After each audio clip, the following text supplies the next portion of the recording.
welcome back to Dice Hosers podcast. And we're here for season 3, season 3, episode 1.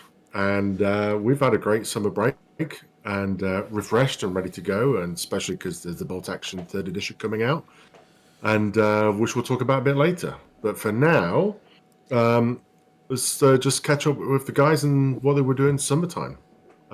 Sean, what were you up to? The few good drops came over the summer, hobby-wise, anyways. Outside of home innovations, I really got into Hail Caesar. I bought the starter box and put it together. I really like the fluff for Hail Caesar. It's based the box History? itself is Hannibal. Yeah, history.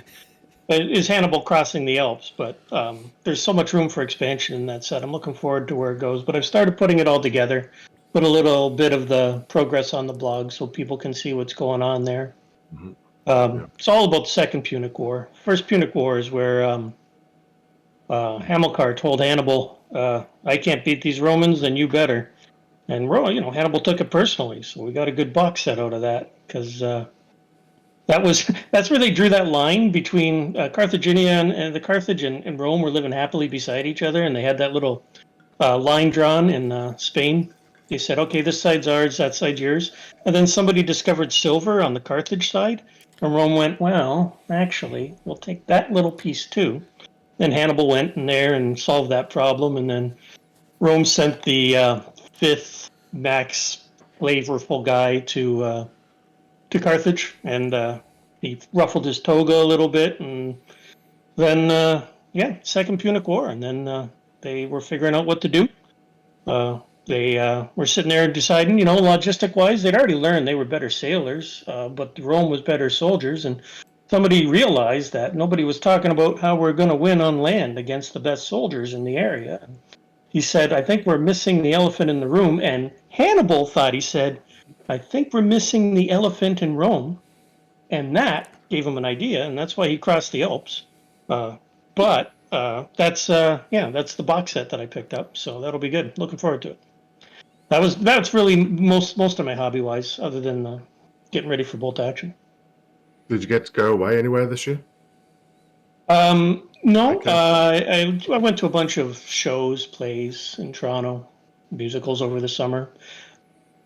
My daughter gets married next Friday, so that's been occupying most of my wallet. I hear that. Evan, you gonna what? Is Sean, you going to wear a tie to the wedding? If so, we want photos. I am, and I was like, what color should it be? And it came back as champagne. And I said, what is champagne? So they told me exactly what color to get. And I now have a tie to go with the suit that I picked up. So I'll look very father of the bride like. Ooh, very poosh. Evan, what did you get up to? Lots of playing of Saga. Painting, trying to decide which Saga force to actually focus on painting. So in other words, I've done a little bit on all of them, as opposed to one all the way to completion, because squirrel. Mainly that, and then waiting for V3 of Bolt Action. Yep. Yeah. No, I'm looking forward to that. Derek. My summer was basically dadmobile. Like, I got 2 kids in sports, and all their practices are on different days, and their games are on either Saturday and the other one's on Sunday, or vice versa. So I literally had Friday nights to myself, which I took as many as I could to play games with you guys, because that was it. Like, no time to paint, no time to play, no time to think. I was almost excited for the fact that there was nothing going on with Bolt Action, so that I wasn't missing out. Like, I would have had total FOMO if anything had happened. There was even updates for Conflict that we got, and I had chance to make one short, and I was all gung-ho to do a bunch of shorts as they released all the information, and I just ran out of time. Everything revolves around the kids right now. Anybody who's got kids that are just getting into sports, and that 10, 13 age probably understands exactly what I mean. But Well, I did have my dad duties were relieved because my youngest got a driver's license. Oh, I So can't wait for my kid to drive. My kid can't wait to drive, but I'm like, you're I was in the 13. bush on. Like, okay. I'm trying Those to are the talk my best wife into things. getting one of those e-scooters for me so that I can let my son drive it. Because apparently because they only go 35, they're just like any of those. The one I want looks like a little dirt bike, but much smaller. Like someone took like an old style scooter and put knobbly big wheels on it. So that's what I want to get, and then my kid can drive it, so that I can go, take this, go. Yeah. But most of my driving's just around town anyway, so I thought it would be kind of cool. But yeah, I got Sean to paint my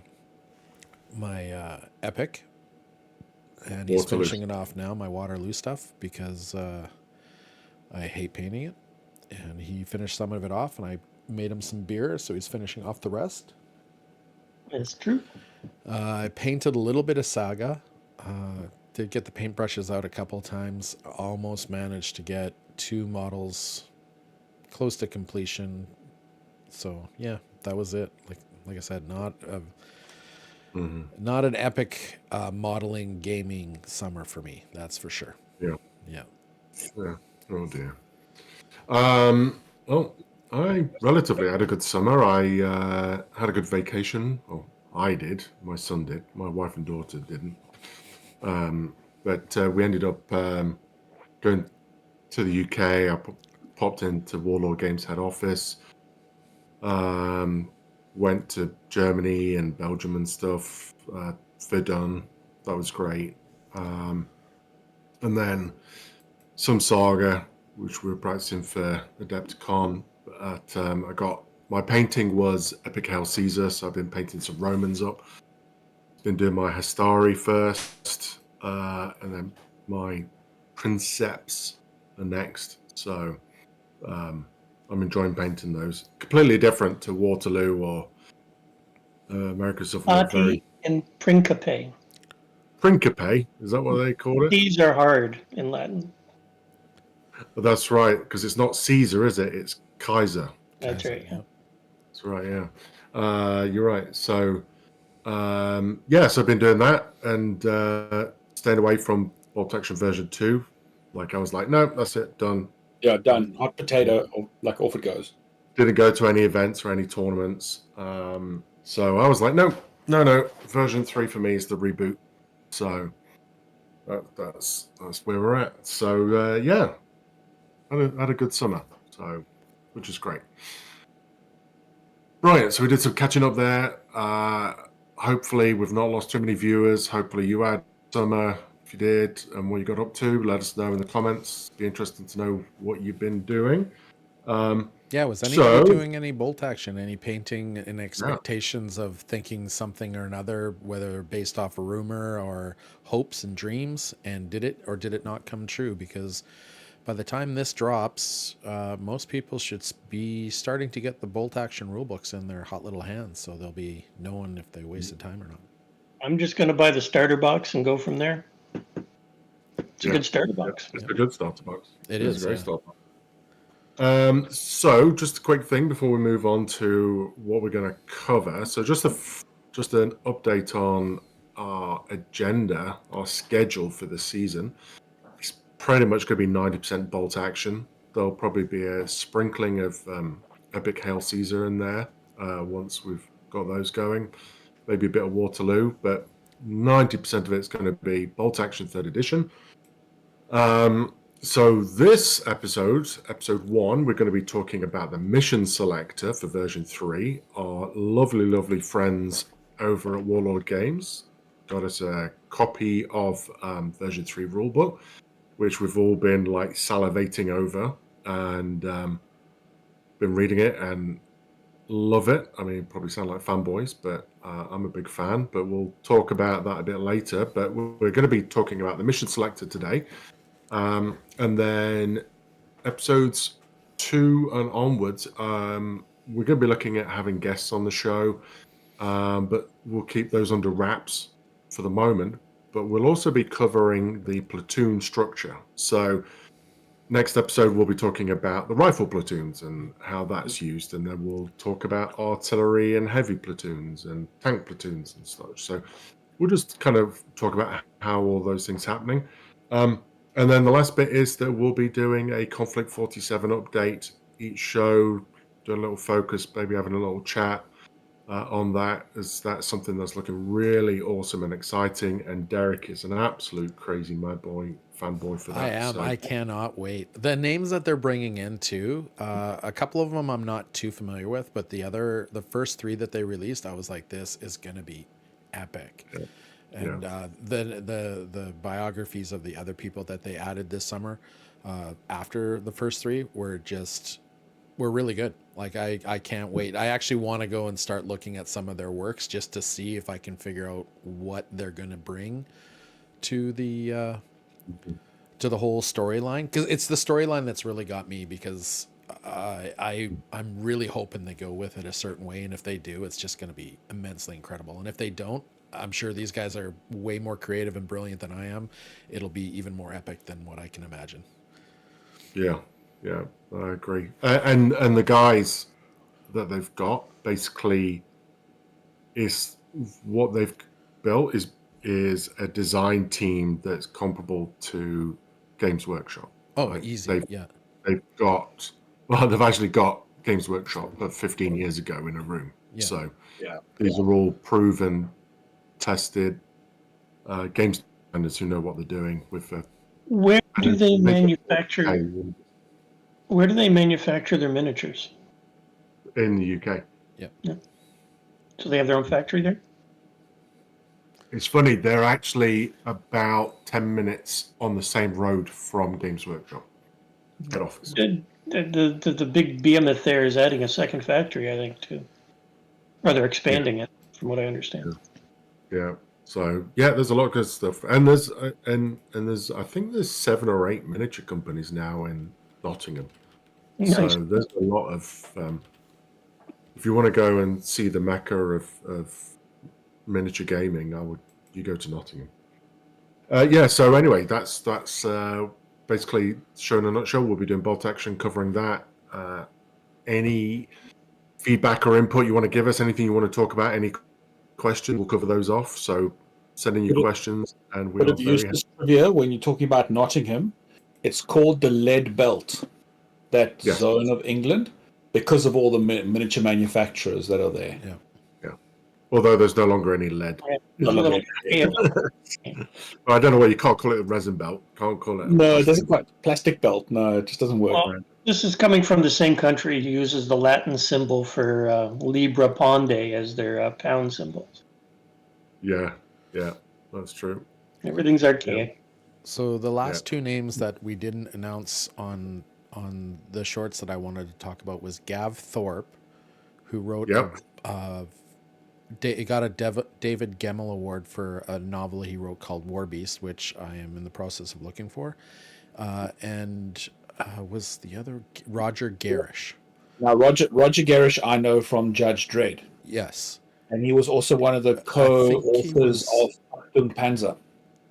Yeah, and he helped... Yeah, Judge Dredd and Achtung Panzer he helped with. Yeah. And Garish, I think Thorpe worked with the 2000 AD game. Well, yes, and also he did Warhammer Fantasy Battle before. Sorry, I wasn't going into his GW so much as what he'd been doing recently with Warlord. Because I just don't. Yeah, no, it's really exciting. I'm really excited to see what they're going to do, because that's a really good, talented team. So. It is. It's bring it. So we're gonna keep tabs on that in these episodes. We'll and on our website and our Facebook. So, and if there's any nuggets out there that anybody hears about or thoughts on Conflict 47, let us know, because that would be awesome. We're really looking forward to it. It's going to be some crazy stuff coming. Anyway, with that, we're going to move on. And in this episode, we are going to be talking, like I said, about the mission selector. So, which is completely different from version 2. In its setup. in its setup. So, Yeah. well, in its setup, in its components. So, Yeah. we'll give you an overview. We'll take you through some of basically an overview of what that looks like and some of the missions. Sean and I actually played one of the missions, and we'll talk about our thoughts on that game. And then, we'll summarize from there. Now, we're going to be talking only about the battle scenarios. There's two groups. There's a battle scenarios, which are basically standard games, tournament games. Yeah. And then there's stories. So the stories we'll do in another episode, but there's a lot of fun stuff in those stories. I think there'll be some great games. And definitely if you were looking to do a campaign or such, they're the type of games you would actually probably rather play with. So Lean we're going into to do that, that. definitely. Yeah, absolutely. So without further ado, basically in the rulebook, and it's right near towards the back, which is page 164, we've got the battle scenario and or generator, so to Yep. speak. So there's kind of 4 stages to that. You need to roll on the first table, which is for the victory conditions, which is there's 6 that you roll for on that table. Seek and destroy, key positions, breakthrough, secret, top secret, demolition, hold until relieved. So these So are they are Go ahead. similar to what was in version 2. Yeah. But basically with a little clarification and cleanup from version 2, and then you roll on this table and then roll on the other tables, and that gives you a mission. So basically every time your game is different, right? It doesn't have to be the same. Yeah, so these sound the same as the old scenarios because they've just redone the names, and it's just this is literally, and they've even got a heading for it, the victory conditions. This is what you have to do to win the upcoming scenario. So Sean, why don't you take us through the first 3 for victory conditions? Just give us an overview of what we would roll if we'd rolled 1, 2, 3. Sure. If you roll, so the first one is going to be seek and destroy, and that's your typical head-to-head, where it's 1 point per unit that we all know and love. They still didn't do, probably because of the extra math, anything to do with the value of the unit. They talk about it under the draw section, but not for victory conditions on the mission itself. So and again, you have to win by 2 points. So it's pretty straightforward.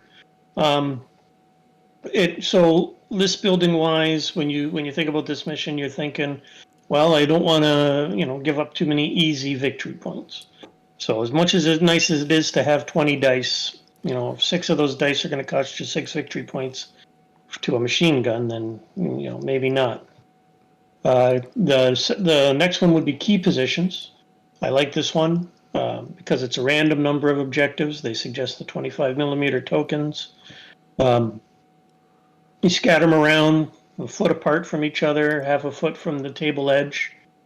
And they put the suggestion of it should be a tactically important place. But in a tournament, it's going to be where can I get to? Where have I got line of sights? Where can I hide? Depending on the army. Which is tactical. Yeah, that is tactical, just not the just not the movie side of tactical. That's all. And so you cram a bunch of people within 3 inches, and you don't have any, or just one person, and as long as the opponent's not there, it's yours, kind of thing. And they make the suggestion to have these little colorful flags, which I love that suggestion because I could use those flags in all sorts of games I play.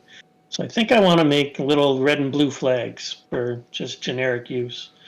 They must exist somewhere. I'm going to go looking for them. But having little red and blue flags is a great idea. I strongly suggest everybody go find them or make them. Probably get them in one of those party stores. It's a control more thing. And when you're placing these, you're thinking things like, how am I going to advance? Because they're sticky, so you can just run by a bunch of them, pick them up, and then, hopefully if the other guy's not running after you, you can hang on to them, or while you try and get more, kind of thing. The third one will be breakthrough, which we played variations of this in second. At least I didn't play a lot of second, but the games I did play, sometimes you just had to get to the deployment zone. Sometimes you had to get off the table, depending on which variation it was. The book is straightforward and clear. You get a point for hitting the deployment zone. You get 3 points for getting to the edge. And to get to the edge, the entire unit has to get to the edge, not just one guy or most of the guys. Every single guy has to make sure, or girl, if you're playing French Resistance, has to make sure they get to the edge of the table. So that's good. No reserves, no fog of war deployment, which we'll talk about in a moment. Again, win by 2. Pretty. So you're thinking, how can I get across the table? Don't take too many, stationary guns. Those would be the first 3. Yeah, Or we'll get talk your a little bit. transports. Yeah, Yeah, don't forget your little clown cars. we'll talk a bit later when we kind of give our battle as an example of what was rolled as a scenario. But they're all the concepts behind them are all very different. So I think you can't just turn up with one type of army and be like, "Hey, we're going to do this because we're going to have a gun line." Okay, well, that's great. You've got a gun line, but there's objectives, Yeah. right? And kill points mean nothing in the game.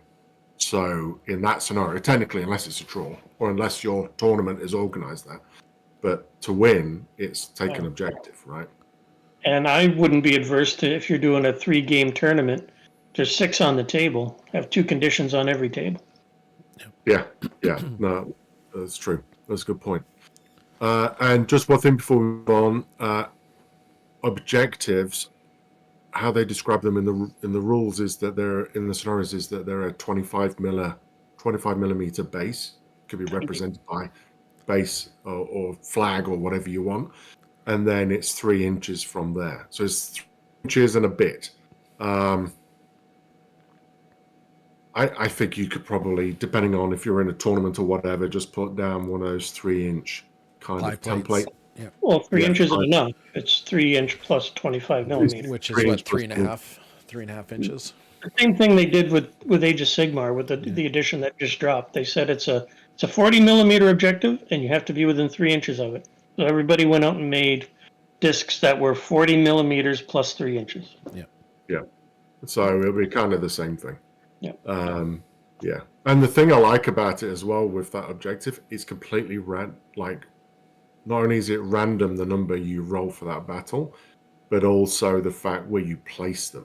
It's not like one per area. It's you put them wherever you want. Yeah. There's some Stack 'em all stipulations. up. Yeah, it's you go, And I you can go. be like, I'm going to put 3 of them in one area, right? And you're like, well, you better pray that you get them because otherwise your opponent's going to get it and they're going to win. So Right, it's because it's really good if you don't know what map you're going to use yet. yes. Yeah. But I guess you're going to know what map you're going to use. That'd be silly if you didn't. But because quarters is really different because the winner of the roll picks a quarter. It's not even preset quarters. It's one of the 4 quarters the winner of the roll picks. But we'll get to that. Yeah. Gentlemen, Evan. the next 3.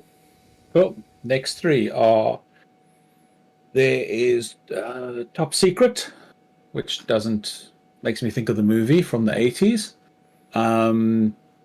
Basically, there is a marker in the middle of the table, and you have to get that marker off your deployment zone. Also represented by 25 millimeter token or something like that. If you get it off your deployment zone, the game immediately ends, which I quite like the idea of. So it's not a rolling victory points thing. Also, nice clarification, thanks Warlord, that it says it specifically can only be captured from turn 2 unless it's infantry that disembarks from a transport in turn 1. I thought that was quite nice to put that clarification in already, because I know immediately people are going to ask, what's that mean? Like, can I do that? And they've done 2 things there. One, they specified only infantry. You have to disembark on it to get it on, and you can't get it turn 1 with infiltrators because infiltrators have got to be outside of 12, so they wouldn't be able to get close enough. Because you're outside of 12 means even if you move 12, you're still that micrometer, nanometer type away. You can't grab it. So they've removed that turn 1. They've removed the, hey, this super fast car is going to grab it and just drive off. It's got to be man packed out. So all those like from version 2 where we played this, people put it on a vehicle or people, something that moved fast, it was gone. Like once you got the first person to get there with a vehicle boom, gone. You know, the guy's hand out the window, grabs it, and Off he Don't know. goes. Yeah. Yeah. Yeah. So there There's, has to be infantry, which is a nice change.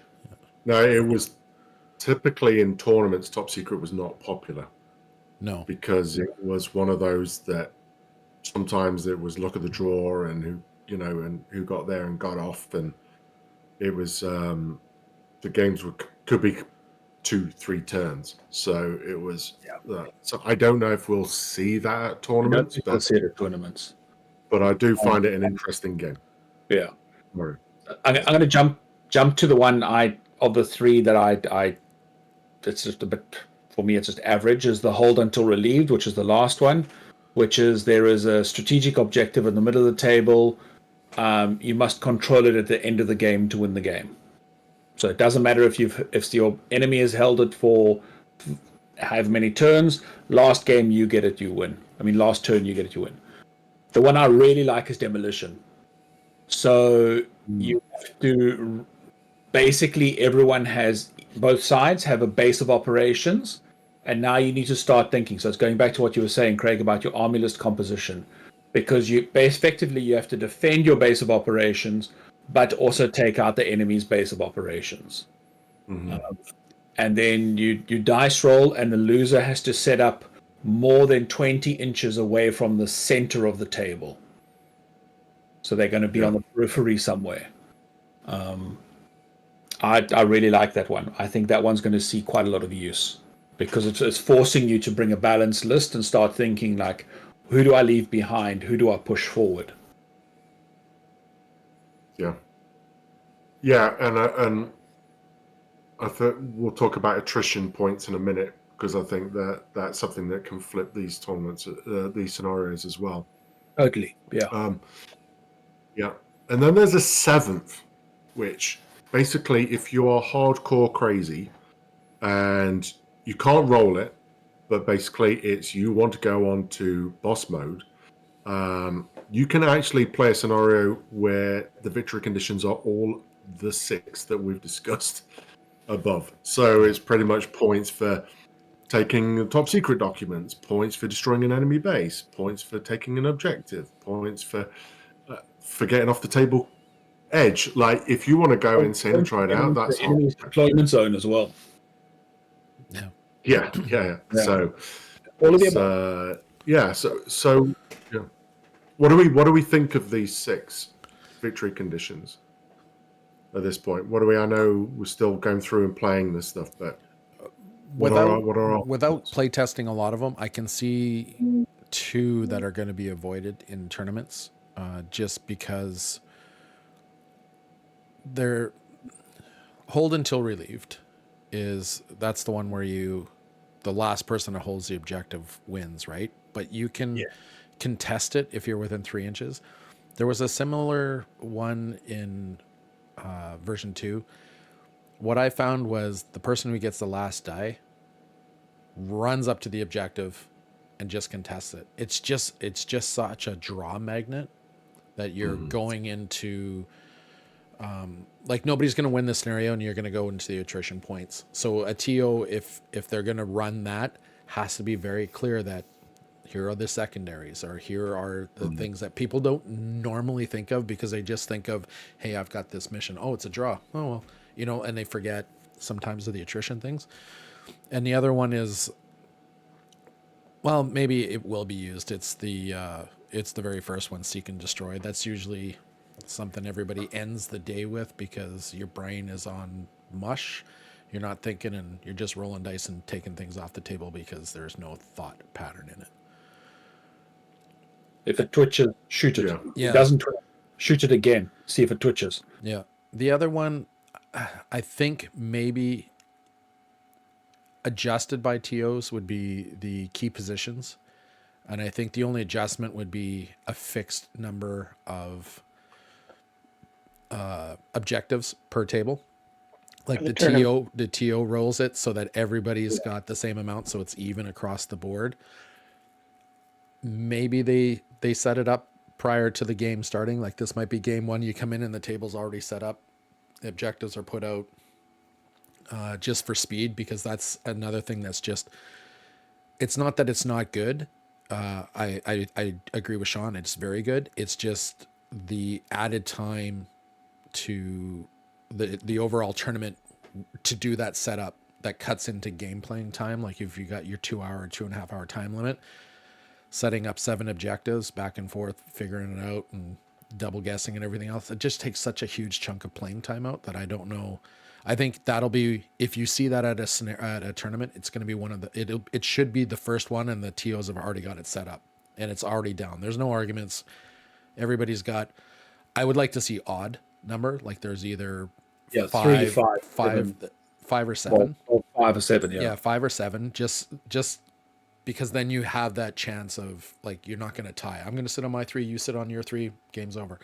So even if you're doing that, there's still one to fight over. But I just think that because that cuts into playing time, that's something a TO should be thinking about right off the hop. And that's your first mission. You come in. The other nice thing about that is you come in, this is a thinking mission. You're fresh. It's your first game of the day. Get it out of the way. Yeah, I agree. I've got some thoughts, but I'll hold off until we've finished going through all of this. Okay, so that's taking. Hold on. So what's one thing about the missions as well? Taking it out of the tournament mindset. If you just want a fun game with your mates, I like how there's a lot of talk about. It doesn't have to be an objective. It can be the crossroads or a scenario piece, the dam wall or whatever. All of that is worked into the rules very nicely now. yeah. Yeah, I'm still interested in this idea of having a couple objectives each game, or a couple scoring methods each game. Yeah. Well, which leads us actually onto the next thing, which is where it talks about tiebreakers. So you've basically got your victory conditions, and then there's different ways that you can look at tiebreakers. I actually quite like, and I would like to try. We might do this in the tournament in October that we're running. I would actually like to use attrition points. Yes. So for the scenarios, so it's the points value of the unit. So if it's a 50-point unit, that's 50 points if you destroy it, or if it gets off the board, depending on, it would be times 3, so it'd be 150 points in its value. So if you get a tiger off the table, right, that's 1,200 points. Or if it's an objective, and you've got 5 objectives, let's say, on the table, each one could be 200 points, right? So I quite like the idea of that concept, because then it gives there's a little element of it being that the sacrifice you have a bit of space to sacrifice units if you need to, if the greater prize is going to be a lot of points. So I kind of like that. So I'd like to try and play around with that. And then of course there's the victory conditions on objectives. So there's with the attrition points, which I quite like, which I said is like, if you're doing hold and relieve, it's not so much. It's the victory conditions for the one where you've got a base each. Is that hold until relieved? No, that's one demolition. demolition. Hold until relieved is where there's one objective and the last person standing on it. Yeah. So demolition, you could be like, I'm going to put if you destroy that base, it's worth 1,000 points. Yeah. So now I think, okay, well, how many points am I willing to risk to try and take that 1,000 points? Because that's an army. big thing, right? That's an army. That's an army. Yeah. So you think I think we'll try it out and see how that plays, because I find that quite an intriguing idea rather than just. And But I also agree with, also wording about your percentage of attrition. So it doesn't have to be a straight factor. It doesn't have to be 1,000 points. You could say you need to beat the opponent by 20%. yes, yeah, And you can drop it down to that. The other thing I really, really has me leaning towards it, like you, Craig, for the attrition points, is that granularity. I get Yes. a 3-2, I get a 3-2, I get a 3-2, Sean gets a 3-2, Sean gets a 3-2, Sean gets a 3-2. Oh, who won? You know what? Like, hey, I got this many, he got this many, we got that. Like, you get a more granular score. I killed 3,422. He killed 3,423. He won. You know, like, yeah. you can see those differences, and it's much easier pill to swallow too if you're those two guys at the end of the day that both went 3-0.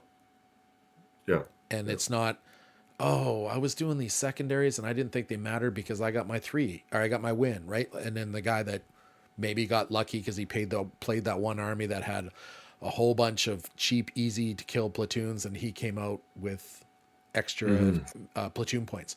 Well, no, if you're using attrition, it doesn't matter that he had 6 easy platoons and you had to kill 2 hard platoons. Chances are those scores are going to be really close to equal. So that it just gives you that granularity of scoring that you don't really get when you do the victory base or the objective base. You got 3-2, and then you're looking for secondaries and whatnot. With attrition, you may not even ever need to go to secondaries. Yeah, we'll give that a go and see how that plays out. I do also agree with Sean that you probably should put a secondary or tertiary objective in there. Well, because points is how much can you kill. Yeah. So that's a certain type of list. Yeah. And then objectives are usually how much can you maneuver. Yes. So that's you want to another try and push the player, right? You want to try and push the army, push the player, so that they're not just building one type of list that can deal with you want a rounded list that can deal with most things, but you don't just want to be able to turn up with one list that's the last thing I want is to see everywhere gun lines, right, and artillery lines. Which is what's kind of out there. We'll see what happens in reality of Mathhammer versus on when the rubber hits the road, but I would want to see more combined arms. You want the missions to, like, tanks are good because they're tough. Guns are theoretically more vulnerable and will die easier. But infantry get those objectives. That's what you want to see. You want to see them running up the table. Remember the Flames of War scoring system where every unit you lost dropped your score. Yeah. So that I never liked that. No. So because it was always about not. You tried to build a solid list of things that can't die and just played with those kind of things. Yeah. So I think it's got the one thing that Sean and I suggested we might put in some scenarios is you get bonus point. Tertiary maybe would be to kill platoon leaders because there's going to be platoon leaders everywhere. I think I have so many of leaders running around. For those of you who haven't seen version 3 book yet, there's going to be a lot. Trust us. Yeah. Yeah, and they're really useful in the game as well. So. Yeah, you're going to see more. Well, you're not going to see the single platoon lists anymore. They're just going to be.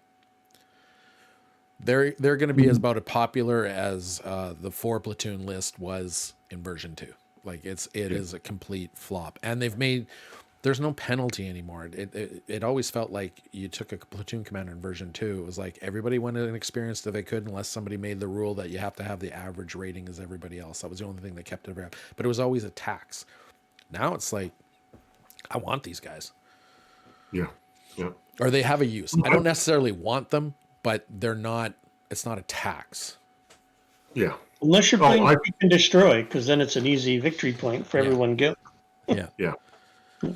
Okay, so let's talk about the next table you roll on, the roll for deployment zones. So I will let Sean talk about this while I go crack open another beer for myself. All right, deployment zones, there are 2. The first is the Long Edge. That one's pretty straightforward. And the other is Quarters, which is a little more interesting. But so Long Edge is just a 12-inch from center type. Set it up.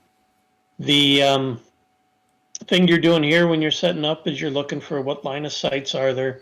How can I protect my glass cannons? How am I going to get across the table to the objectives, whatever the objectives are for that mission, or concentrate my firepower, or suppress him as he's coming down whatever lanes he's going to be traveling down. So there's a lot of thinking, the normal thoughts you have when you're setting up in a bolt action game. Sometimes you'll tend to favor one side over the other and do that typical circle thing you see on tabletop gaming. Yep.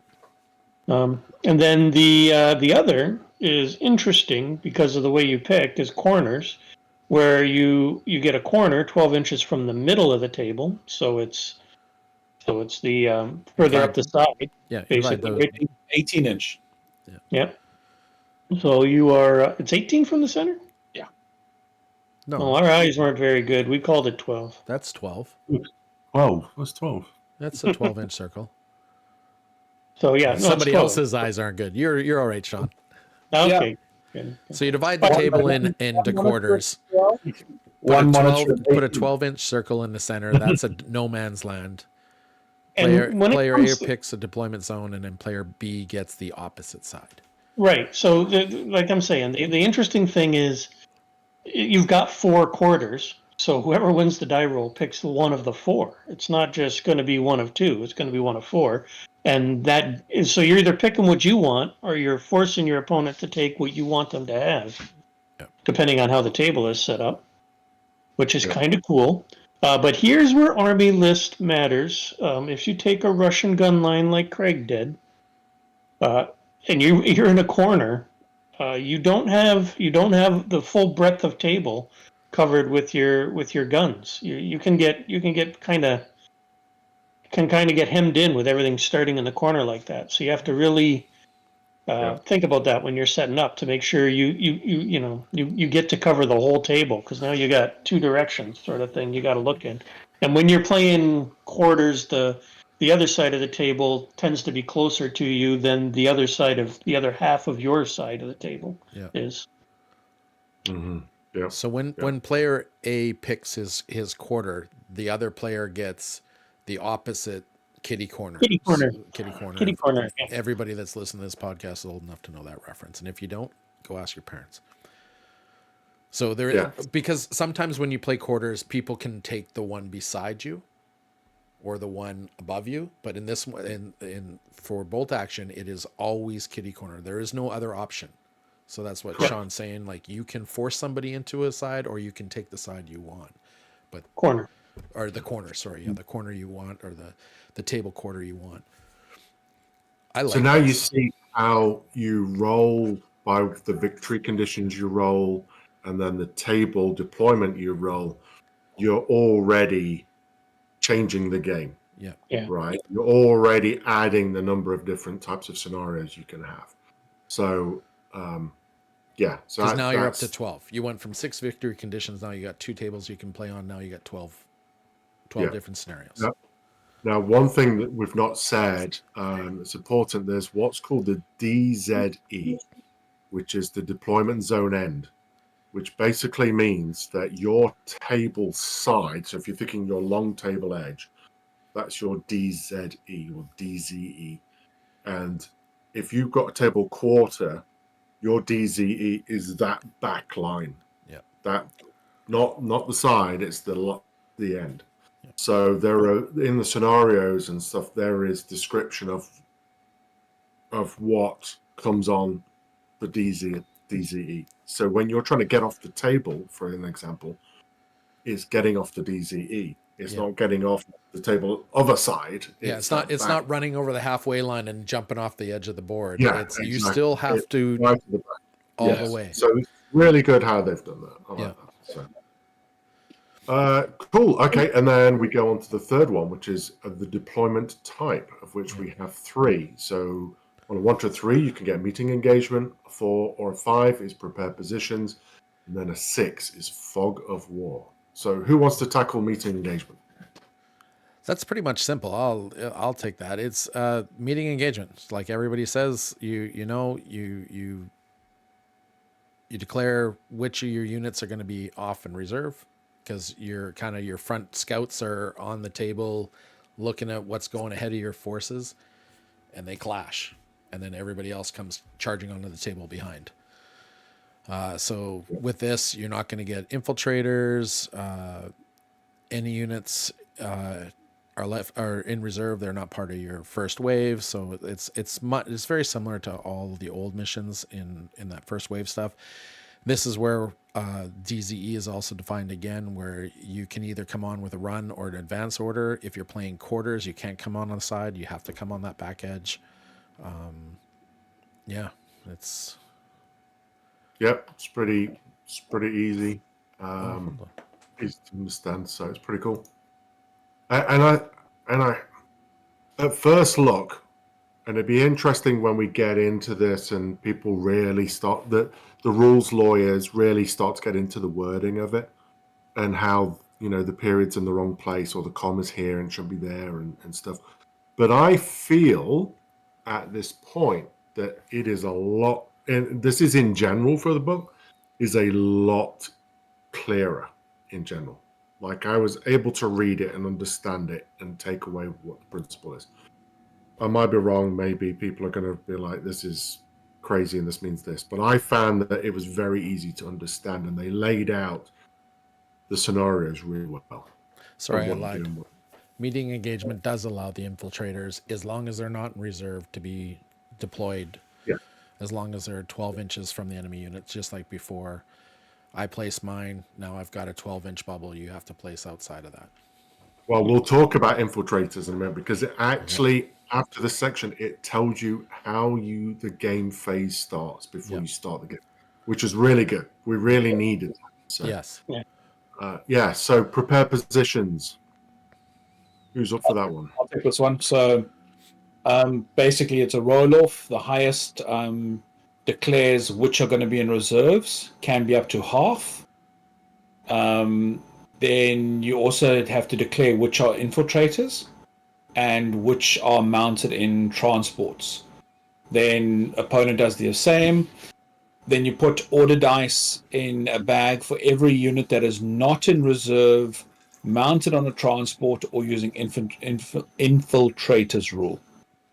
And then you pull those dice out, and that's your deployment, your sequence of deployment, until no dice are left in the bag, and then you start the game, which we'll get to later. Yeah. So I like that there's a differentiator between the tweak that they've done in this version is the unit mounted in a transport. Yeah. Because often a unit mounted in a transport, that was just it's a placeholder dice for deployment. And now it's not counted. Yeah. So the difference Yeah. between these two is mine, you're advancing on or running onto the board. These you deploy on the board, You're correct? deployed, Yeah. correct. Yeah. And up to half can be off. Yeah. Yeah, exactly. And then we got the last one, which is Fog of War, which really, the only difference I can see is that you have to have half your army in reserve. Yeah. And no and you outflank too. can't outflank. Yeah. And Yes, that- but did you Oh. read the but? the but was the but. It's the most important part of the thing. Go on then. You But tell where us did the they come on? They're just Um, in prepared positions. You No, No, deploy. where do you really, reserve anything them? table, on any point on the point table on edge any- of their choice. Ooh, Uh-huh. that's crazy. That's going to catch some people out, that one. Yeah. Well, the but did catch me out because I didn't see that bit. So, Gotta read the whole paragraph. yes, I only Oh, read the so bit. that's why that kills outflanking's not allowed, because You're outflanking it. everybody, outflanking is turn 3. This is you pull the reserve on. He's coming from the edge, wherever. That's right. Ooh, that's pretty cool. Oh, That could my be finish crazy aren't so special shenanigans. anymore. Yeah, at least it's not random. At least the guy gets to pick. It'd be Mhm. funny if it was random. Well, Well, wasn't there a Flames of War one that was random like that? You rolled Yeah. scattered the count- reserves. That's what it was, and it was corner, or the whole table edge. Yeah. Yeah. But this would be corner, edge. Like you'd have to get a D8. Yeah. So I think this would be a good scenario to play, but I can't see this being in a tournament because there'd just be crazy shenanigans coming on of like, well, this unit comes on, then I'm going to bring the unit behind it to come on in anticipation of attacking that one, and then this one's going to come on in the same play. Like you could actually have a conga line of units all ready to attack each other. Remember though, when you run on, you can't assault. So you're just coming on You and can shooting. shoot though. You can shoot. Yeah, but I'm if I just- run on with a unit of 10, right, let's say you bring on your artillery gun. Yes. But let's say you did. And I run on with a squad of 10 guys with some machine guns. Yeah. Oh, it's going to be interesting. And then there's another unit with a And then, flamethrower engineers come on and kill my 10-man unit that's just killed your like it. But Derek, depending on where the person deploys, the new thing now is outflanking. You can advance or run on. Yeah. Yeah. But I like that they also says specifically around you can come on from turn 3 or 4, any point on the long table edge the player is sitting behind, or left, right, short edge of the table that is not part of the enemy's DZE. That's outflanking. Yeah. Yeah. So, But in this says no outflanking. It's just pick a spot. It doesn't matter where on the board. It's until the end, right? It's either DZE, right? yeah. DZE. Turn 5 or 6 is well, subsequent turns after 4 is any long edge. Yeah. So that's But so, at that point in time, turn 4, most games are going to end turn 5, turn 6. You've got a unit off the board for that long. Outflanking can be really detrimental. I could see Fog of War as your last mission with what's the Seek and Destroy. Yeah. All you're doing is just killing units, and it would just be, oh, we're short for time. These games are going to be fast. Nobody's thinking. Everybody's just bring it on, and all the fights will be on one edge of the board. And it gives flamethrowers something to do because they're always underappreciated. Yes. Actually, what would be good is Top Secret and Fog of War. You'll never get off the table.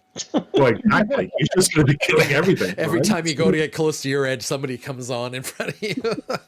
Exactly right. Okay, well, that's just back and forth like this on the table edge. yeah. I could see. I don't dislike Fog of War. I think, like, because we're talking tournament, you're right. I can't see it being used that much. But for just the shits and giggles, we're having beer and we're in the gaming garage or we're in the basement, Fog of War could be just. Well, it depends on what you're doing. So you can go to tournaments to try to win, or you can go to tournaments to enjoy your hobby. Yeah. If you're going to enjoy your hobby, you're going to get a kick out of Fog of War. Oh yeah, definitely. Like I said, Fog of War is your last scenario. I actually think it'd be quite a good one to do with Combat Patrol or doubles. Oh yeah. I think that would be like a hoot to play in those. You'd definitely be able to get that 4th or 5th scenario in with Fog of War. So now, when you're putting together a tournament pack, are you listing these things ahead of time? Are you rolling them once everybody's there? What are you doing? I think you can do either way. Yeah. As a tournament organizer, I would do it. I would plan it all out. But the great thing about it, though, is that so I could roll beforehand myself as the TO and tweak the results that I wanted to get. Yeah. I like if you're the idea. excluding any, maybe say which ones you're going to exclude as an option. Yeah, and I the thing I like is that you could run 3 tournaments. Let's say you run 4 tournaments in a year, one every 3 months. You could actually have a different objective scenario for each of the 4. Yep. Right? You could be like, okay, this one's got 5 objectives and it's table quarters and it's Fog of War. Okay, this one's going to be 7 objectives and it's long table edges and it's like you could just keep doing all that. So I think from a time management perspective, I think I would do that.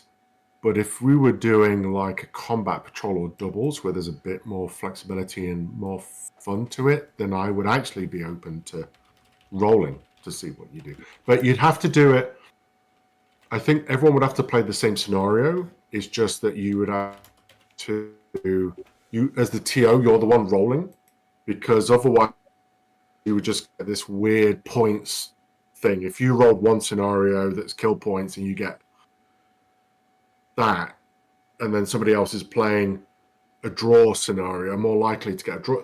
I don't think it would be fair. So I think everyone would have to play the same scenario, but you might roll the scenario up before the round. Yep. And then you'd be like, oh, okay, that's what we're playing. We're all playing that. Okay, it's 5. Yeah. But you could still have some freedom. Like you could still say, roll for the number of objectives that's on your table. We got 5. We got 4. Yeah, you'd be Like- basically narrowing it down. Like this is your choice. Yeah. Yeah. So, so I think it's good. But the other thing I want to add is that I think you could actually use some of the other like Bolt Action Alliance tournament scenarios. Oh yeah, I think there's some minor tweaks. You're fine with this. but this comes. So, yeah, I think you've got all of this. The thing I love about this is the fact that you want to have a mess about game or, like, say, chill out and stuff. Like, yeah, let's just roll some crazy stuff. You've got a really good. You're not going to be playing the same scenario for quite a while. So what do we look at here? We've got 6 victory conditions, 2 2 deployments, so that's 24, and now you got 3 ways of deploying. So what are we at? Is that 3 times 24? Is that the permutations? Is that the way it works? So you're looking at what, 672? 72 different variations right there. Yep. No, that's good. The variety's nice. I that's the thing I like the most about it is it's not a set deployment for the mission. It's one of this and it's one of that kind of thing. And I think you could easily add to this as well. Like, I think you could easily add additional things that could be rolled. Yep. First time I saw this was with Legion, Star Wars Legion, where they had those cards where you put down the deployment, the mission, and the weather or whatever the other one was. Yeah, no, I agree. I think this is the most innovative way I've seen in a long time for any of the historical games that we've played, where it's not just here's 6 scenarios and you'll be bored before we even get close to thinking about putting up more scenarios. They've just taken everything that they've done before and said, okay, we're going to pull it all apart and let you put it together the way you want to. You can do random, you can cherry pick, you can do whatever you want.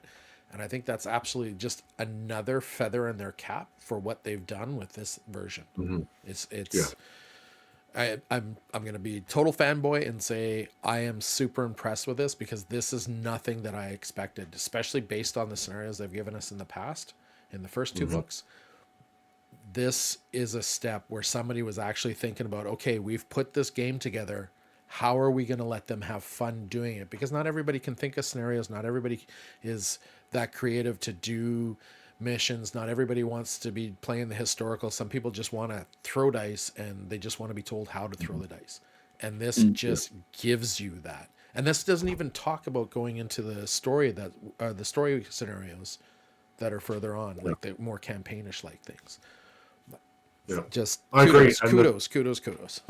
The thing I like as well, and you'll see, we'll kind of touch on, is that because they separated the 2 scenario types, some rules have moved over to certain scenarios. Yeah. So there is no longer prepared bombardment in the battle scenarios, which is a big, big deal in the tournaments, right? Yeah. Especially when if you were British, you were just like, that was such a huge hands up. But now... Yeah, and if you're British, you hated the fact that it was never there because that was one of your special rules that never got to be used. I know, right? So it was like you're pissing off the British players who know, but they just want it once in a while. And then the other guys that never ever want to see it because that once in a while is their day. Yeah. Just before we talk about Sean and my battle, just a couple of quick other things to touch on. So one is reserves. There's a whole page that explains reserves and outflanking. They've really clearly explained that out and made it so it's understandable, which is great. You know, they explain how they're back, they don't do anything.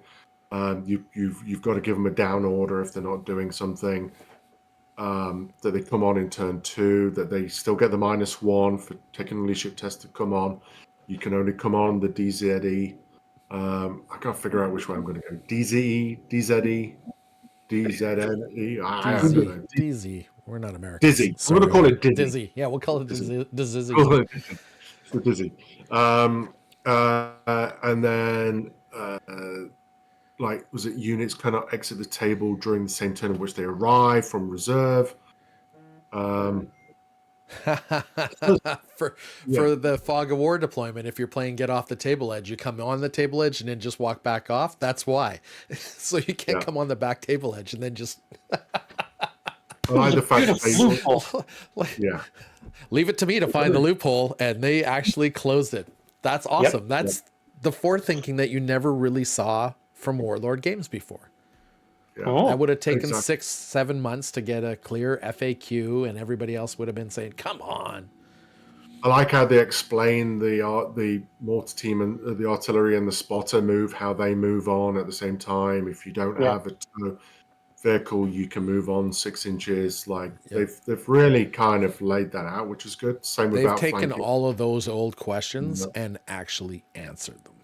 Well, they just put them into the rules. They put the Yeah. FAQ into the new rule set, which is great.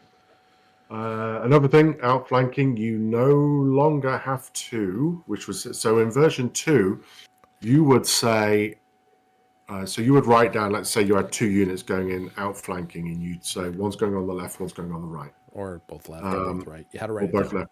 Right. Yeah. When you test to bring on the first unit, you had, if it passed or failed, you had to declare where the other unit was coming on. Yeah. No longer is the case. You just roll for that unit and you bring it on or don't bring it on. But you don't have to declare where the other unit's coming on. So you don't have that's- to mark the side either, do you? Did I miss that? No. You just have to secretly write Oh, down. you still let- have to secretly. I missed do that. that. I missed that when I was reading it. There's also rules about you can deploy in buildings, but you can only deploy in the building if the building is fully in your zone. So if it's even partially out, can't go in it. Also, you can make buildings as objectives as well, which was pretty interesting. Yeah. So I I want to think make you it could a do chunk. that. I think you could do that before sometimes. Yeah. The and mouse hole then you- rule in the buildings, when you deploy in the building, you can deploy artillery in the building. It's stuck there the whole game. But you can decide, some buildings have that solid wall. You can decide to make a hole there that 2 guys can fire out of, or you can decide not to. The nice thing of having that option is if you decide you want to be able to shoot out there, you can, but you only get 2 shots, but your enemy can shoot all of them in that hole, which I think is, reality twisting. But I like that they clean that up. The mouse holing. It only happens if you deploy in the building at the beginning of the game. I don't know if it was that clear in version 2. I never really used it that much. Yeah. And then the last thing is they've actually got 3 steps for the start of the game. Awesome. So when you're ready to play, everything's good to go. Step 1 is infiltrators.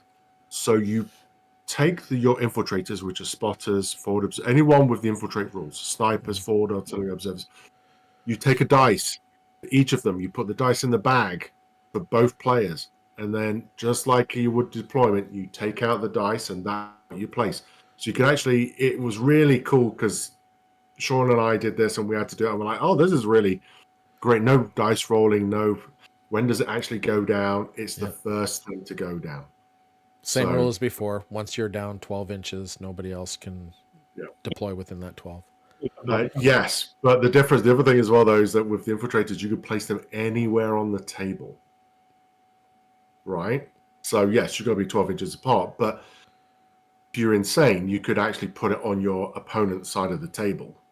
You're going to die, but you could do, right? So it was like, okay, so actually I need to be, how I place it was really quite useful. Then stage 2 is other at the start of the game rules. Yep. So if you have a unit like Rangers, US Rangers, that have a free move, that's when they move. Yep. So, which is great that they put that there. And then the last step is collect all the dice, put it in the bag, basically. Yep. So it's just like, okay, this is what we got, ready to go.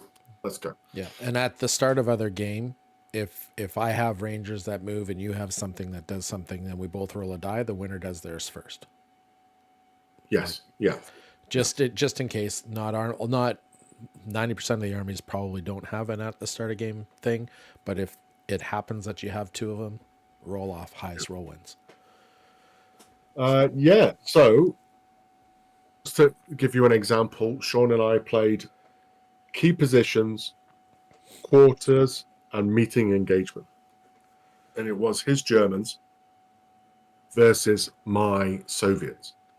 And we rolled 5 objectives, I think, Sean.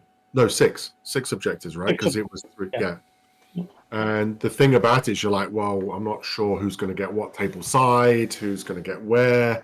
So you're kind of placing it out and trying to hope that you're hoping that you get that die roll. But if you don't want to give your opponent an advantage because you put one too near to the other.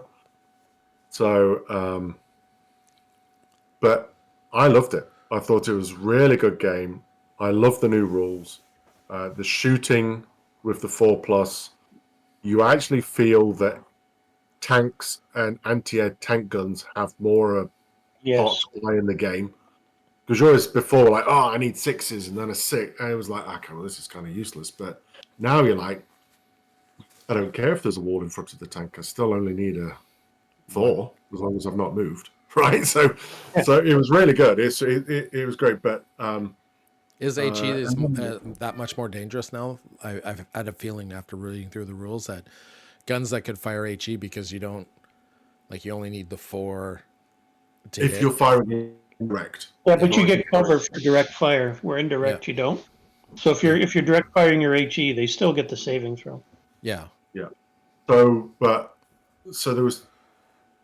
Yes, I had a mortar that hit a machine gun team and killed them outright.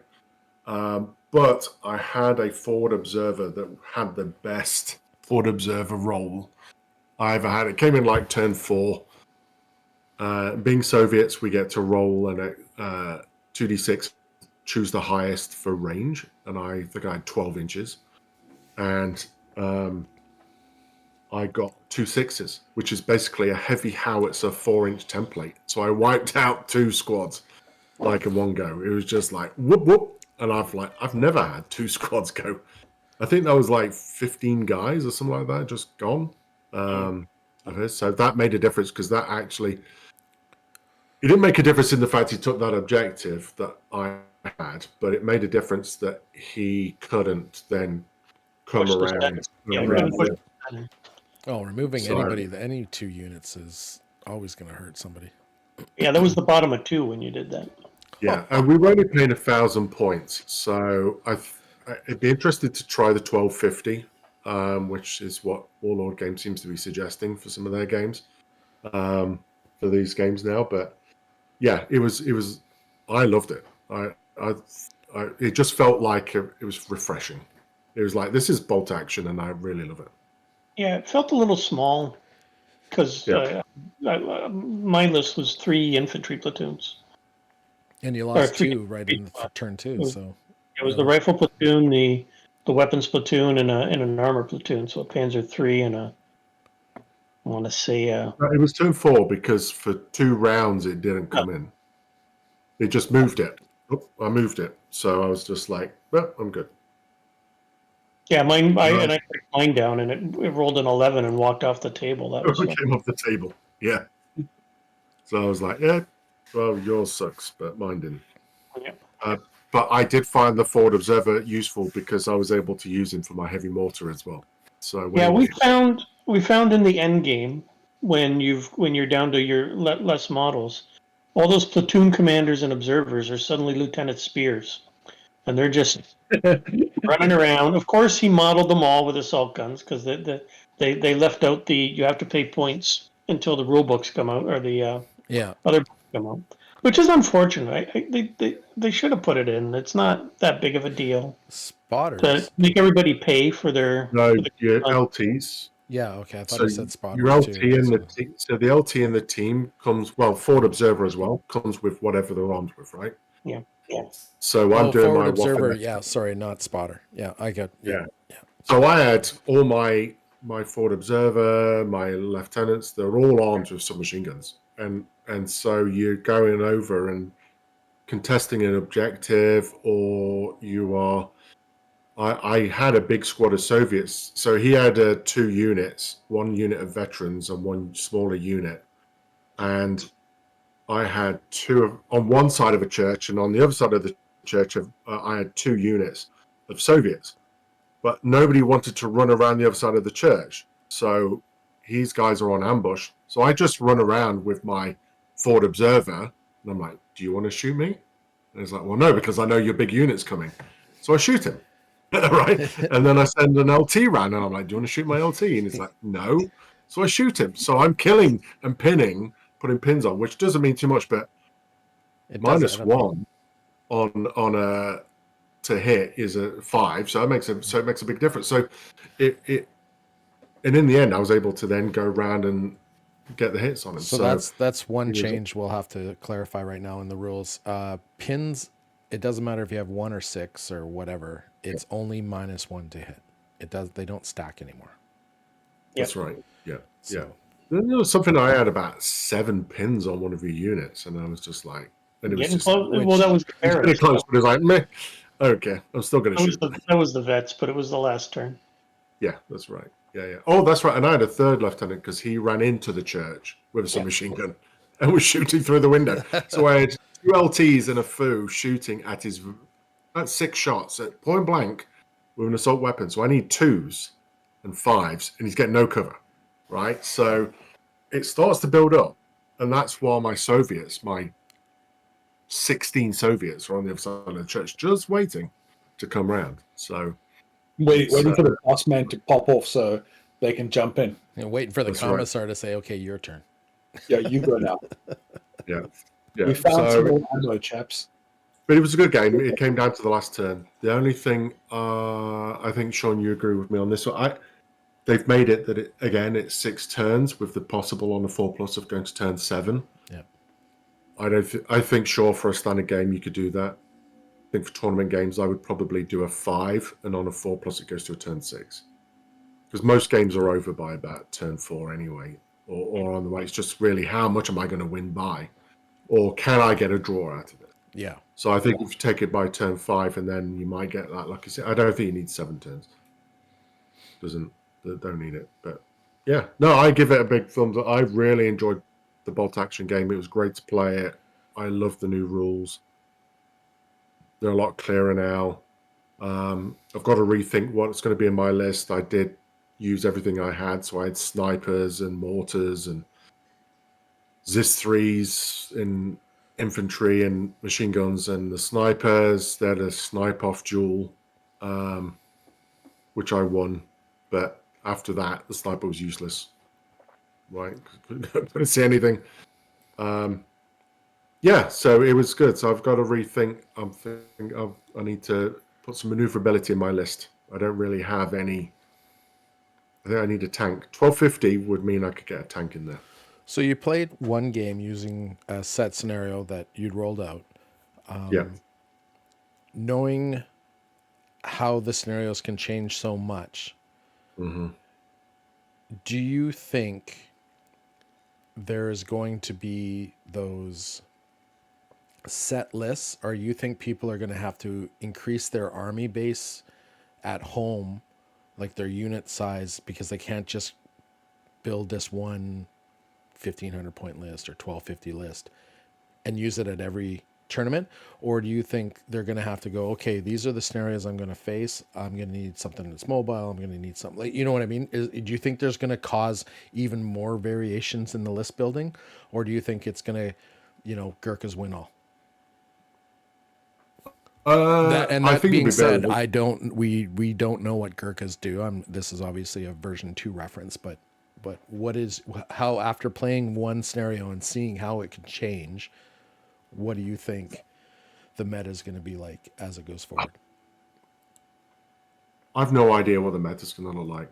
I think nobody knows, and for a while, I think it's going to take probably a year or 2 until people really figure out that meta will change. Yeah. But if the scenarios are good and they're for all different types, I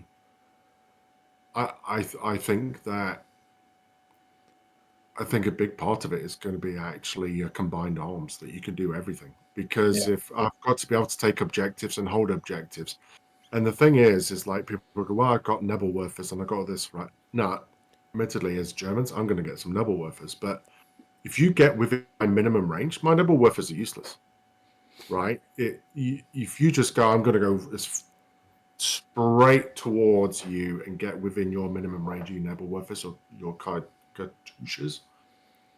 I don't think it's going to be that. I think you can nullify them pretty quickly. And you're going to be like, I just need to roll a 6, and you're not going to roll a 6. Right? You'd be like, I rolled 15 6s.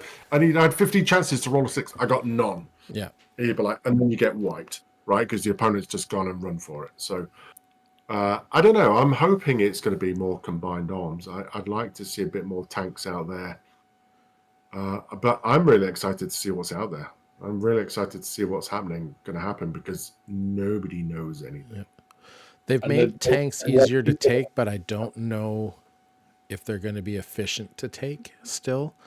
The list that I made to play Evan, unfortunately, we couldn't get together for our game, was kind of an all-comer. I think we're going forward, we're going to see more all-comer lists. I can't see the way the scenarios are if the TOs take this and make sure they're not using the same set of scenarios over and over again so that people aren't gaming the scenarios. If you say, like, you expect 3 of these 4 plus, like, these victory conditions, and this is going to be our secondary and our tertiary or however, I can't see with the broad change that could happen, like, oh shit, I'm playing table quarters the whole time this time. Last time it was long edges, and last time before that was mixed. I don't think there's going to be that broken, this is the list that just takes it to the mat 9 times out of 10 all the time, like that Soviet what was that Soviet list everybody was playing? Street Fighting Academy, the or Street Fighter Hero Academy, the Gurkha Para, Maori Gurkha Paris. I just, don't get me wrong, I think Gurkhas are still going to be a thing, but I don't think, I think the lists are going to change, and I don't think you can, I think you're going to need that bigger base of units to pull from to make your list, because I don't think you're going to want to rely on the same list all the time. You'll still need the Gurkhas, because Gurkhas are tough fighter. Yeah. And tough fighter now is full reroll, which is pretty good. Arguably And better. they've still got. Yeah, is it better? Better for the game. Sorry, from my point of view, it's better for the game. It's better because if you whiff, you didn't get the extra rolls. Yeah. Now, if you whiff, I think it works out. The average will work out better. Yeah. Especially if you're against vets where you were only killing them on a 5 or something. Yeah. Scary. They've still got Scary Blighter, so you still get half your attack. Yeah, which the is fine. difference is, though, is that we're fighting at the same time, right? That's before, a huge change. as Gurkhas, I would come in and wipe you out, and you wouldn't even get a punch me back. Now, you leave me with 2 guys, I get 1 dice, I might get a guy. Well, that means the Gurkhas win their first fight, but now maybe they don't win their second. Mm-hmm. Right? And I think combat's going to have to be, and we've got to be careful we don't want to go too many rabbit holes, because it's just with all the rules. But I just, as a last thing, I think with the Gurkhas is that, like anything in combat, you're going to be very selective with what you do. You're going to be, I'm not running in there unless I know that the stats are on my side and I'm going to be able to take this objective. Well, or I'm going to take that unit, right? And then here's the answer to Gurkhas. I'm in a building. You assault the building. So one of the changes is everybody fights simultaneously unless you fight somebody who is in a defended position, whether they're on the other side of a wall, in a building, or anything else, in which case they get strike first. Yes. Now I got 10 guys. I only get to roll 5 dice, but that potentially takes how many hits off of you, right? Like, so Gurkhas are still good in version 3. They're not as godly as they were in version 2. Yeah. I still think they're still the best unit. I think they're still going to be the S tier unit. Oh yeah, definitely, but not at the same god mode that they used to be. But that aside, I think you're going to see a lot more variety in the list. I think you have no choice but to see more variety in the list just because of the Well- way the scenarios are. Shooting is fun now because you're hitting all the time. Yeah. You'll also see more You're not killing. variety based upon how the army composition works, Mhm. which we'll cover in another episode. Yeah.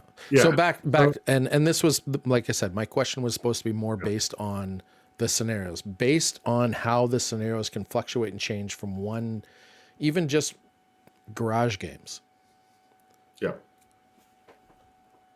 At minimum, you have to have an all-comers list. And by all-comers, I mean you have to have your arty, you have to have your tanks, you have to have something that's mobile, and you have to have something that can dig in and stick down.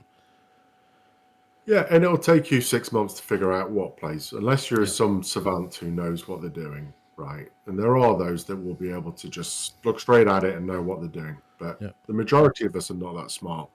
And it's going to take us months and months to figure out what that looks like. And even And longer that- because as the books come out. Yeah, and Germans are in January, so we'll see what implications are for that. Oh, and all the tournament lads will be getting in all their reps. Yep. And anybody who's gaming the system and looking at version 2 to see what units were there, thinking that they're going to be in Bolt Action 3's general, I put air quotes on there. Where am I here? Air quotes. They're different. I'd say about 60 to 70% of the units are the same that are in version 2, and the other are completely different stuff.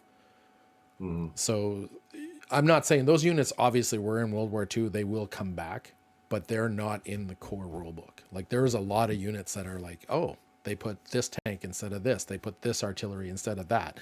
There's a lot of changes in there. So there is no gaming the system before you get that book. Everybody's going to be starting from square one. You know, because even us, I mean, we got the book ahead of time, but not enough to make a difference on anything. Yeah. Playtesters, So- maybe. That's the mission selector overview with a slight segue into Gurkhas, which is good because I've got Gurkhas, so I'm happy with that. But Next time it's so- a drinking game every time somebody says Gurk. I know, right? We'll start doing that. Okay, so just quickly moving on. So Dice Hosers, that's who we are, a group based in Ontario, Canada, the world's second largest country. We are actually have just launched a gaming league. So basically the South Ontario Bolt Action Circuit or SOBA Circuit. Basically, it's a league that's based across Ontario. We would one day love it to expand to the other provinces and have a Canada-wide system, but at the moment we're just launching it in Ontario. There is a website that covers that, dicehosers.ca. You can go there. You register as a player. You can register your events there as a tournament organizer for stores or clubs. There's points for playing.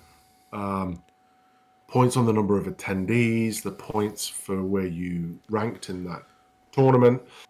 So there's one side of it which is all about winning, being the best general in Ontario, and then the other side of it is more about actively participating in the community. So did you play in different cities? How many tournaments did you play in? Did you win Wooden Spoon or Best Painted? And so there's kind of a hobby champion side to it. How many different And armies then- did you play? Yeah, how many different armies do you play? You get points. Also, tournament organizers get points because, of course, they can't play, but they get some points in lieu of that so that they're not fully dinged on that. We take the best 5 tournament results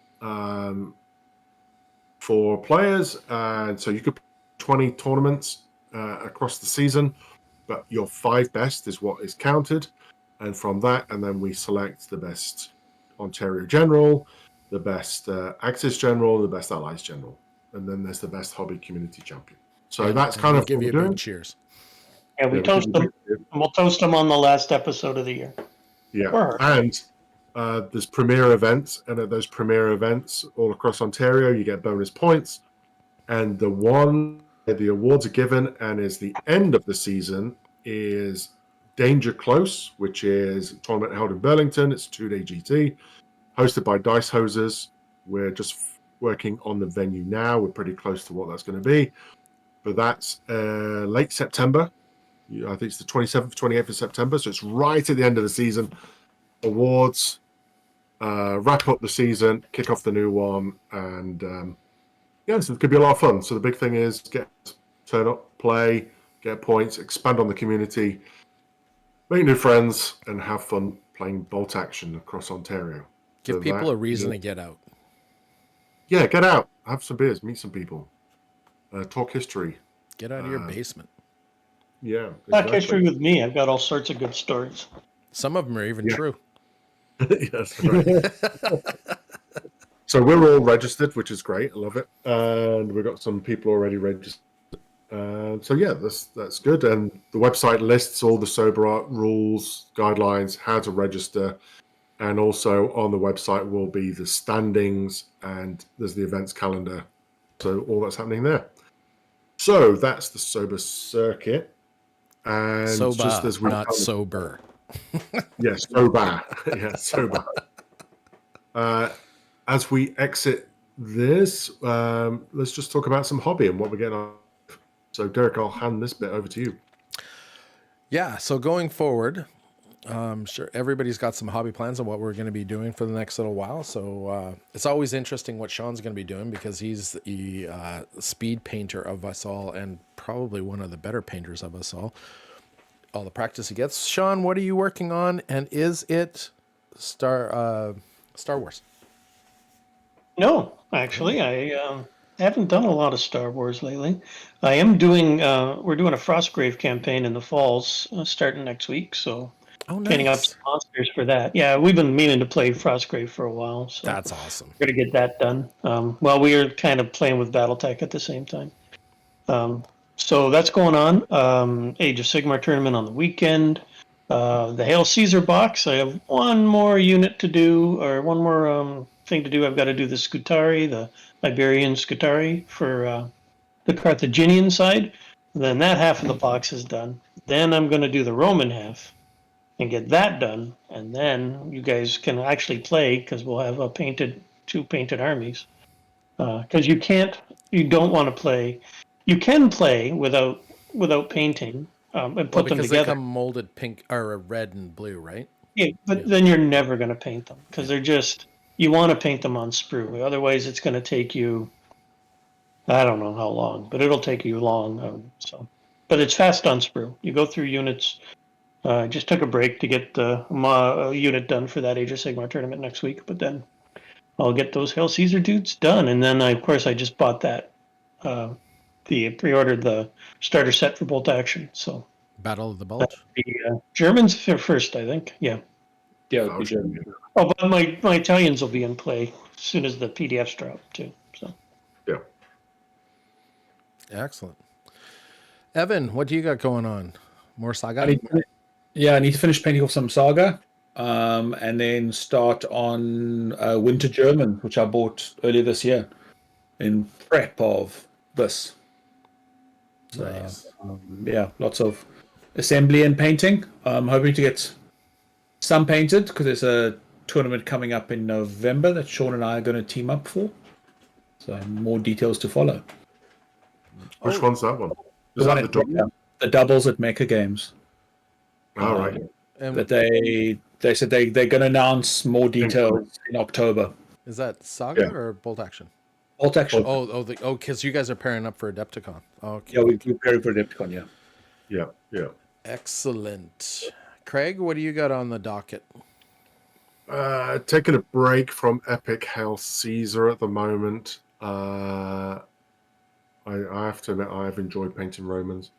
I need to get my Bolt Action doubles list built for Adepticon. So because I've also got Saga to paint as well. So my Bolt Action, I am doing Waffen SS, 17th SS Panzer Grenadiers, and I'm teaming up with Matt, who wasn't able to be here tonight. He's doing Fallschirmjäger, and we are doing the Battle of Bloody Gulch from the German side. So that is our goal. So I'm building my force. I don't think it's going to be exactly competitive because I've stuck a tank in it, Doug, just because we're trying to represent what was in the Battle of Band of Brothers episode where they do the Bloody Gulch battle, Yeah. and there's a Stug in it, and I love Stugs. So It's iconic. yeah. So I've got to figure out what uniform is I'm going to do, and I've been watching again and again the battle on Band of Brothers, just looking at the uniforms. So yeah, so that's all on the basis that research. we don't know Research. what Adepticon's going to be doing with the doubles. Like, we know it's going to be there. It's already slated, but they usually make you use theater selectors. But as it stands They right will, now, we're not sure how the theater selectors are going to work. So we're all just painting with the assumptions that we may or may not paint enough or have to paint more, whichever the case may be. Myself, and I've always wanted, sorry, I've go always wanted to do Waffen SS. Like, I have a love-hate thing with them. I hate them for what they are and what they did, but like, kind of admire them for them. They're watch, you'll get us canceled. no, I gotta be careful. Right? I admire Season 3, episode 1, the last episode. Feeling Von Lucky. Von Lucky, yeah. No, he wasn't there in this one. Van der Height was there for the Fallschirmjäger, but yeah, I admire them for the fact that by the end of the war, they actually, a lot of the SS had actually become veteran military units. Now, the 17th were very dodgy because they did some dodgy stuff. And were As long as accused. you're not playing the 12th, it'll play in Canada. Thank you you for that. But yeah, I'm interested just to have this like group of really evil plastic soldiers on my tabletop. Are you? It's going to be a nightmare to paint the little Edelweiss badge on them. Yeah. I have to talk to Pat because he mentioned that he has Germans and he has Americans. We were going to do Battle of the Bulge. I have never put a World War II German army on the table that I can remember. I have models, and this goes back through Flames of War. I have models, but I've never managed to put them on the table and play them. So I think I might push towards the German side of it. I've got a bunch of Winter Germans. I've ordered some more. I ordered the Battle of the Bulge as well. So I do have options. So I'm going to see what he wants to do. But I'm like I said, as long as it's not the 12th, I have mass amount of respect for the fact that I got to get Germans on the table. That's not even respect. I got to get Germans on the table at least once. And I think now seems to be the time. Just because, not because of the first books coming out, but because everything's kind of an even playing field. And it always seems like power creep gets into every game. So because the Germans always get the first book, they always also become the strong army right to begin with. And then everybody else power creeps over them at the end. I also, if I can get the Hungarian, if they drop the Hungarian PDF, I'd really like to finish my Hungarians because I started to go that route. And then, like everybody else, version 3 got announced, and I'm like, I'm out. There's no point. I don't want to do this. I kind of lost all desire until I know what's going on. The nice thing about it is with the dropping of the rules and them being so good, it's really sparked that desire to start going down that route again and trying new things, like not relying on my Americans, walking away from the Japanese for a while, see what happens. That's a whole other story. So yeah, that's I think I'll be putting some Germans together and some Americans and then go on from there. I got a lot of Americans anyways, but I don't have any Winter Americans. So whatever I'm painting will probably be winter, which means it'll probably be super easy. White, gray, wash, done. Other than that, I got some Saga to do, but I gotta get away from my Mongols because I'm not going to be playing them anywhere except for that upcoming Saga Day at Lords of War. And I'm not really worried about being fully painted there, just fully together. But I need the Indians painted for the doubles tournament with Edvin. And it's coming down to crunch time. I'm not a fast painter. 7 I gotta- months. Yeah, 7 months, and I got 3 armies to paint, so it's time to bear down. Yeah. So, Cool. There's Why also 3 armies? What other game are you playing? Combat Patrol doubles, and then Hey, you should double this for Combat Patrol. I can't There do you it. go. I don't know how you guys do it. I always end up making something different. So That's the problem, right? So, yeah, yes, there's quite a few tournaments as well over the next little while. So, I'm going to go to some of those as well. I would like to be able to go to all of them if I could, but that's not necessarily going to happen. So, yep. Anyway, that's episode 1 yeah. of season 3. So next And, episode will be Rifle Platoon review. Yeah, we're going to talk about the rifle platoon and the new platoon format, the units that you can get inside it, how useful it is, and what you want to do with it. That's where we're going to go. So this is Loving Bolt Action version 3, and looking forward to having podcasts talking about it. Yeah. Excellent. Thank you very much for everyone who's listening, and thank you very much for Warlord for providing us with a early copy of the book. And thank you, and recommend you get the bundle, or the box, or the book when it comes out.